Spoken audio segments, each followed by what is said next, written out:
Assalamu alaikum dear students, and welcome back to another interesting topic related to consumer behavior. Since we have been studying this subject for more than I think half of the semester, and now we are moving forward to more and more new paradigms which we will be studying in consumer research, because uh, it is very important to study the consumer behavior, because every purchase decision is influenced by what the consumers have learned from the previous experiences, from the market communications, from social interactions and observations.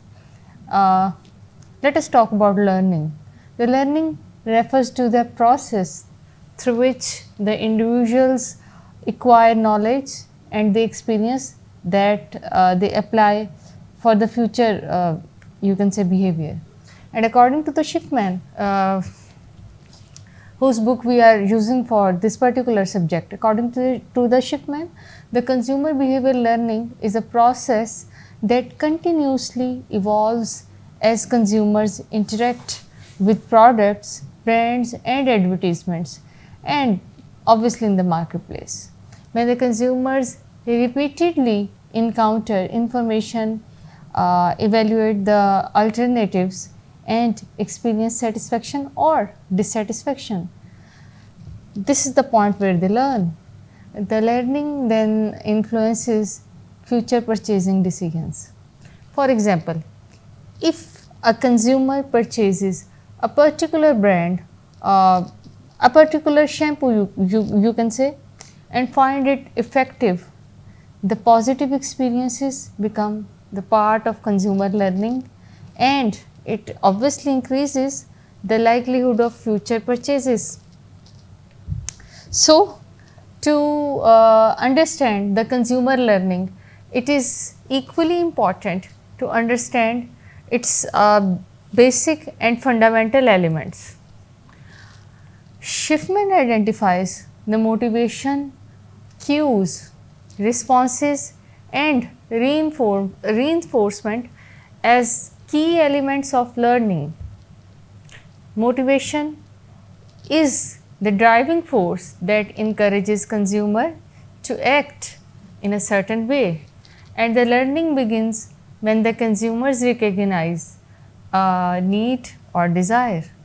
For instance, a student may feel the need for a laptop to complete any of its assignments. The need creates motivation to search more and more about the information and evaluate the alternatives. So, the cues are stimuli that guide the consumer behavior, and these cues may be the advertisements, maybe the packaging, prices, the logos, the store displays, or the recommendations from the friends. So, the cues help the consumers to determine how to satisfy their needs. For example, a promotional advertisement highlighting a laptop long battery life serves as the cue that attracts the students looking for a convenience and a portable laptop. So, the response refers to the consumer's reaction to a cue. A response may include purchasing the product, or it can potentially include visiting a website or seeking additional information or recommending the brand to others. So, the different consumers may respond differently to the same situation, to the same kind of need, you can say, depending upon their experiences, past experiences, and their preferences. So, if we talk about the reinforcement, the reinforcement occurs when the consumer receives satisfaction after responding for a cue. The positive reinforcement strengthens the future behavior. And if the student buys a laptop and find it reliable and efficient, the satisfaction acts as reinforcement and increases the likelihood of repeat purchases.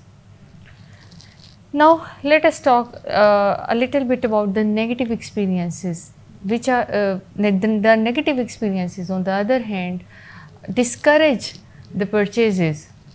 One of the oldest and most influential theories of learning is the classical conditioning. The classical conditioning basically explains how the consumers develop association between the stimuli. The theory originated from the work of Russian psychologist, which is Ivan Pavlov, who discovered that dogs could learn to associate a neutral stimulus with food. In the consumer behavior, the classical conditioning occurs when the product or a brand is repeatedly paired with positive stimulus, and over the period of time the consumers transfer their feelings towards positive stimulus to the brand itself, and the marketers will frequently use this principle in advertisement campaigns, or you can say in advertisement of the particular brand. Now, just consider that a soft drink advertisement featuring the popular celebrities, the happy families, music, and the exciting events. Initially, the consumers have already positive feelings towards these enjoyable experiences. So, through the repeated exposure, these positive emotions become associated with soft drink brand, and eventually the consumers begin to experience the positive feelings toward that particular brand, even with the celebrity or in any event where you can say there is no endorsement. So, the companies often use attractive models, the pleasant personalities, pleasant music, and beautiful scenery, and they create a sense of humor in their advertisements, because these elements generate positive emotions towards a particular brand and can be transferred to advertised product. So, the luxury brands also frequently try to associate themselves with prestige, with you can say success, with exclusivity, to create the favorable consumer attitude. In the book of Schiffman, Schiffman discusses several important concepts which are related to classical conditioning. The repetition is you can say one of the most significant and repeated exposure basically strengthens the association between the stimuli. This is why the consumers often see the same advertisements multiple times over the television, all across the television.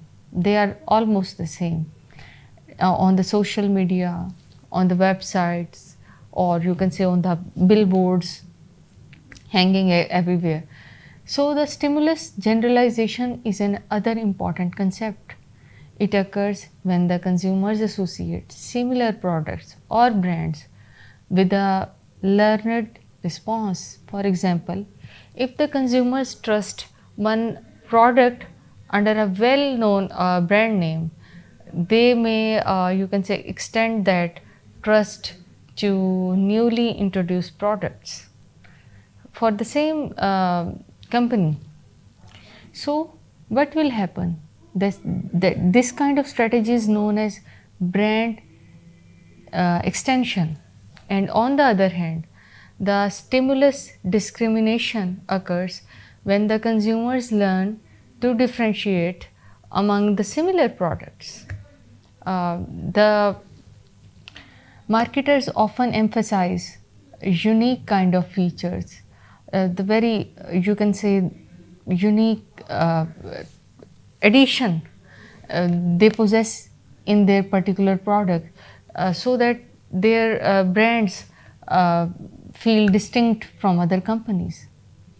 Another important learning theory discussed by the Schiffman is instrumental conditioning, also known as operant conditioning. Unlike the classical conditioning, which basically focuses and postulates the association between the stimuli, the instrumental conditioning focuses on learning through the rewards. You can learn through rewards and obviously through the punishments. So, this theory was developed by a psychologist whose name was Skinner, and according to Skinner, behavior is influenced by its consequences, and the consumers learn to repeat the behaviors that lead to positive outcomes and that particularly avoid the behaviors that result in negative outcomes. For example, suppose that the consumer purchases a particular uh, restaurant's meal and enjoys excellent food and service. So, this satisfaction received acts as a reward, and as a result, the consumer is more likely to revisit the restaurant in the future. So, many loyalty programs that are introduced everywhere nowadays are based on instrumental conditioning principle. The airline provides frequent flyer rewards. Supermarkets offers loyalty points on repeat purchases, and the online retailers also provide discounts for repeat purchases. These rewards basically encourage the consumers to repeat the purchasing behavior over the period of time, obviously. So, the positive reinforcement occurs when the desires outcomes follow a behavior, and the discount rewards, gifts, and excellent consumer service are the example of positive reinforcement. And if we talk a bit about negative reinforcement basically occurs when the consumers avoid unpleasant situations by choosing a certain kind of products. For instance, purchasing an antivirus software help the consumer to avoid any kind of risk in their computer, to avoid the viruses to spread in their computers. And the marketers understand that immediate rewards are often more effective than the delayed rewards. Therefore, many companies provide, you can say, instant discounts and cashback offers and promotional incentives. Why? Just because to encourage the purchases, just in a sense to encourage that the consumers may purchase more and more without having worrying of, you can say, refunds. So, the instrumental conditioning is particularly useful for building the consumer loyalty, and the consumers constantly receive positive experiences and rewards. They become more committed to the brand and less likely to switch the companies. A third and the most important learning approach is discussed by Schiffman, which is observational learning. It is also known as modeling. This type of learning occurs when the consumers observe that the behaviors of others intimates it. Someone is intimating their behavior. The people frequently learn by watching the family members, by watching their friend experiences, celebrity endorsement, influencers and all that experts and social groups. Consumers are not always need direct experiment to learn. Sometimes observing others is also sufficient to influence the behavior.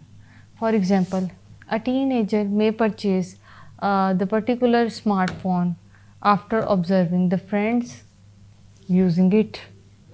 Similarly, the consumers may also avoid such kind of products that had been the cause of dissatisfaction for their friend or family. Maybe they will not trust that product again.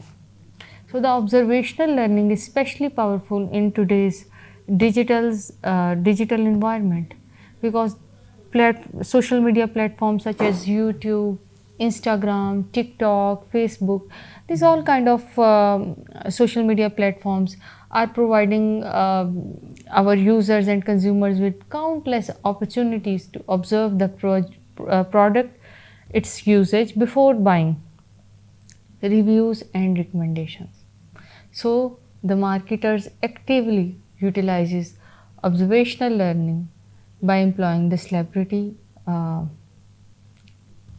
by applying the different kind of method like celebrity or ambassador endorsement. Such kind of steps are taken. But when the consumers identify that these individuals, they are not likely to imitate their purchasing behaviors, family members also serve as important models. Children often develop their preferences based on what you can say their parents like them to buy. Likewise, the individuals may adopt the purchasing habits observed among the peers and colleagues. So, observational learning is in its own sense very important concept in consumer behavior, which reduces the uncertainty, because the consumers can see how the products perform before making any kind of purchase decision. So, I think product demonstration, which will also be the part of our today's lecture, the product demonstration and demonstrate the consumers how they feel about the upcoming by seeing different kind of videos, and allows consumer to make the purchase decision. In conclusion, we can say that consumer learning plays a very central role in shaping the consumer behavior, and with the help of these several concepts of consumer behavior based on the book of Schiffman, we have learned about them gradually, and this was all for our today's lecture, and I'll be back in our next lecture with a separate agenda. Till then, take good care of yourself and Allah Hafiz.